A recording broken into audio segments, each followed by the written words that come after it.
हम क्या कर रहे हैं कि नेक्स्ट टॉपिक को शुरू करने जा रहे हैं।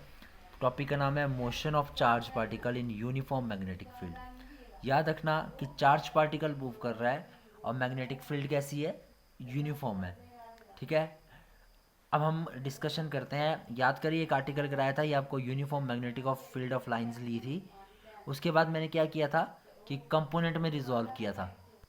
फिर उसके बाद हमने कंपोनेंट में रिजॉल्व किया था। ठीक है, ये क्या है हमारे पास कंपोनेंट कैसे लेते हैं, मैंने आपको सिखाया हुआ। जहाँ पे थीटा आता है वहाँ पे हम कॉस थीटा ले लेते हैं। ठीक है, और यहाँ पे क्या है, साइन थीटा आता है। और अपवर्ड डायरेक्शन में फोर्स लग रही है, फोर्स यहाँ पे हम ज़्यादा कंसिडरेशन इसको लाएंगे। क्यों लाएंगे? क्योंकि आपको याद होगा, आपको फ्लेमिंग लेफ्ट हैंड रूल बताया था, जिसमें आपको बताया था फादर मदर एंड चाइल्ड। तो आपका जो थंब वो फोर्स को रिप्रेजेंट करता है। तो यहाँ यहाँ इसकी वजह से सारा काम हो रहा है। जो ये पूरा आर्टिकल है वो इसी लाइन पे कंसिडरेशन हो रहा है। कॉस थीटा की वजह से ये आगे को मूव कर रहा है, और ये कैसा पाथ कवर कर रहा है, ये हेलिकल पाथ कवर कर रहा है, लाइक अ सर्कल। ठीक है, ये लाइक अ सर्कल ये पाथ को कवर कर रहा है। तो ये ऐसी इसकी डायग्राम रहेगी।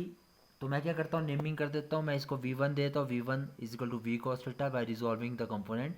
V2 is equal to V sin theta by resolving the component. क्या लिखा मैंने?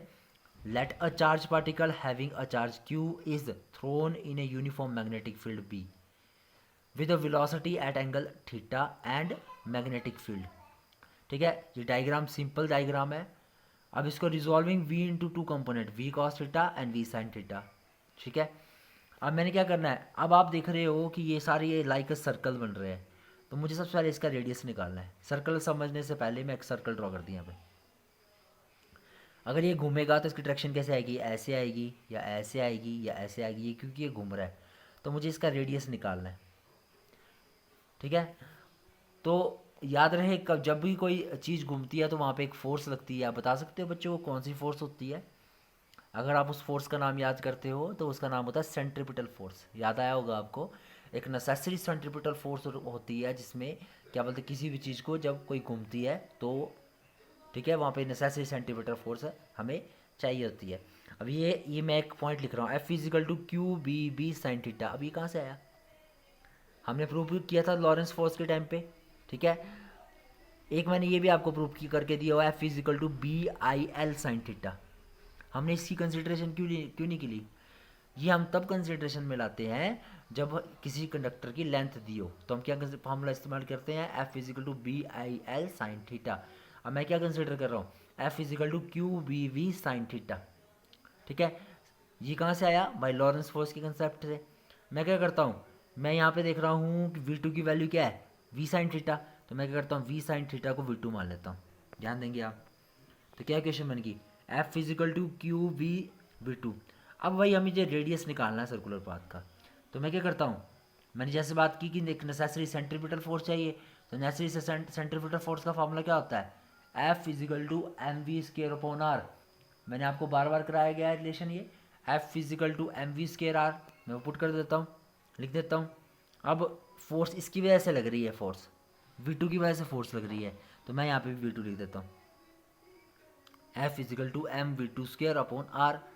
अब इन दोनों इक्वेशन का इस्तेमाल करता हूँ तो मेरे पास क्या बचता है, Q V V two M V V square R V square by are.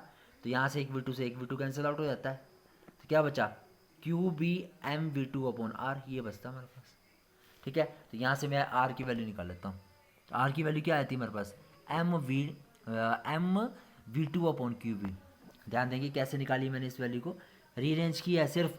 यहाँ से मैंने क्या किया है, इसके स्क्वायर से इसको कैंसिल आउट कर दिया। अब आर को मैं जो ऊपर ले जाता हूँ, क्या बचता है हमारे पास, R is equal to M V two upon Q B.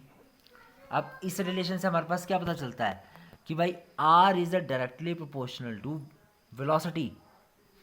ठीक है, तो भाई ये जो डायरेक्शन है, कोई भी चीज़ है कैसे है, ये डायरेक्शन ऐसे है और रोटेशन ऐसे है। आपको मैंने, आप वीडियो देखना प्रीवियस, आपको समझाई गई ये बात। हाथ ऐसे घूम रहा है, ये ऐसे, जैसे ये फोर्स की भी डायरेक्शन देखो कैसी बनी है, ऐसे मेरा हैंड का सर्कल देख रहे हो, लाइक इस डायरेक्शन हो रही है। तो यहाँ से पता लग रहा है R is a directly proportional to V two. मतलब क्या है, रेडियस स्मॉल होगा तो वेलोसिटी भी स्मॉल होगी, जो कि हम इस रिलेशन से पता कर सकते हैं। अब मैंने निकालना है, बड़ा आसान सा टॉपिक है कि time taken to cover the complete the circle is given by अब मुझे टाइम टेकन निकालना है कि कितना टाइम मैं कंप्लीट करता हूँ कि वन सब सर्कल बनता है। इसके लिए मैं इस्तेमाल करता हूँ फार्मूला। आप बता सकते हैं टाइम का फार्मूला कहाँ से आता है? ठीक है, टाइम का फार्मूला क्या होता है? Distance upon speed. अब आप देख रहे होंगे कि डिस्टेंस कितना कवर कर रहा है सर्कल में, तो सर्कल की सरकमफ्रेंस क्या होती है? 2πr। और स्पीड क्या है यहाँ पे? v2। तो मैं वैल्यू पुट कर दी। ठीक है, तो हमारे पास टाइम क्या है? Distance upon speed. सरकमफ्रेंस कितनी है? 2πr। स्पीड कितनी है? v2। 2πr अपॉन v2 आ जाता है। ठीक है, अब मुझे यहाँ पे r की वैल्यू पुट करनी है। मैंने r की वैल्यू ये निकाली है, तो मैं r की वैल्यू जब पुट करता हूँ तो टाइम कितना आता है? 2πm v2 upon Q we v2। v2 से v2 कैंसिल आया तो हो जाता है, तो टाइम कितना आ गया? 2πm अपॉन क्यू वी, जो कि किसकी वैल्यू आ गई? टाइम की वैल्यू आ गई। टाइम कितना आ गया? जब आप इसको पुट कर रहे हो तो आसानी से निकल जा रहा है। क्या किया मैंने? आर की वैल्यू पुट कर दी। कौन सी? मतलब कि फोर्थ में मैंने आर की वैल्यू पुट कर दी, तो T is equal to 2πm upon Q B आ रही है। अब यहाँ देख रहे हैं कि भाई टाइम का रेडियस से कोई फ़र्क नहीं पड़ रहा है।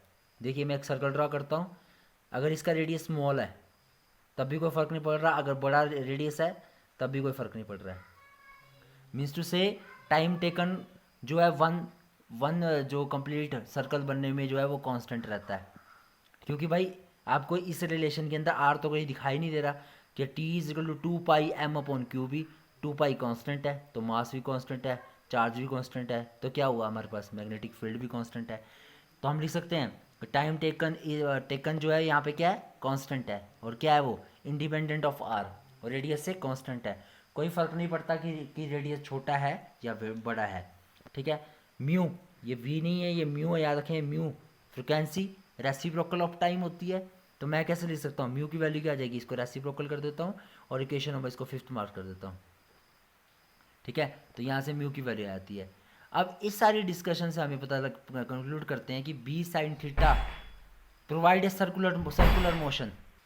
इस डिस्कशन से हम कंक्लूड करते हैं कि बी साइन थीटा में प्रोवाइड करता है सर्कुलर मोशन। मैंने आपको बताया फ्लेमिंग लेफ्ट हैंड रूल को याद करेंगे कि भाई वी साइन थीटा की वजह से ही सर्कुलर मोशन हो रहा है, बी कॉस थीटा इसको आगे को पुश कर रहा है। ठीक है, तो आप देखेंगे क्या है। अब डिस्कशन से हम क्या कंक्लूड करते हैं? वी साइन थीटा जो है इसको प्रोवाइड कर रहा है क्या? Circular motion. And v cos theta provide it in the straight line. और वी कॉस थीटा क्या प्रोवाइड कर रहा है कि ये कहाँ जा रहा है? स्ट्रेट लाइन में जा रहा है। ठीक है, इसके बाद हम इसका जो इस पूरी डिस्कशन से हमें पता लगता है कि जो इसका कंबाइंड इफेक्ट ऑफ मोशन होता है चार्ज पार्टिकल का, वो कैसा है?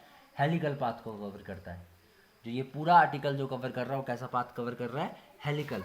एक और मैं ओवरव्यू दे देता हूँ। Simple uniform line of motions है।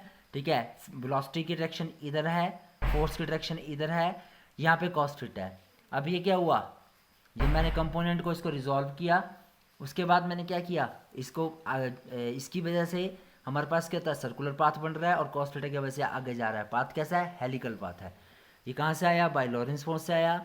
यहाँ से मैंने पुट कर दी वैल्यू। अभी घूम रहा है तो यानी ऐसे सेंट्रीपिटल फोर्स में सॉल्व किया तो मैंने रेडियस की वैल्यू निकाल दी। उसके बाद मैंने इसकी किसकी वैल्यू करनी? टाइम। टाइम कहाँ से आया? Speed is equal to distance upon time, तो टाइम की वैल्यू यहाँ पर ये आ जाएगी। और ये क्या लिखा मैंने? 2πr कहाँ से आया? बिकॉज ये सर्कुलर पाथ है इसलिए 2πr आया। और v2 क्या है हमारे पास? यहाँ पे क्या है? जो फोर्स की डायरेक्शन है या वेलोसिटी की डायरेक्शन है वो आई हमारे पास। तो मैं यहाँ टाइम की वैल्यू निकाल देता हूँ, उसके बाद मैं फ्रीक्वेंसी की वैल्यू निकालता हूँ। ठीक है, जिससे ये आर्टिकल कंप्लीट हो जाता है। तो ये आर्टिकल खत्म होता है। Motion of the charge particle in uniform motion. ठीक है, uniform motion motion of the charge particle in uniform magnetic field. क्या आर्टिकल का नाम है? Motion of the charge particle in uniform magnetic field.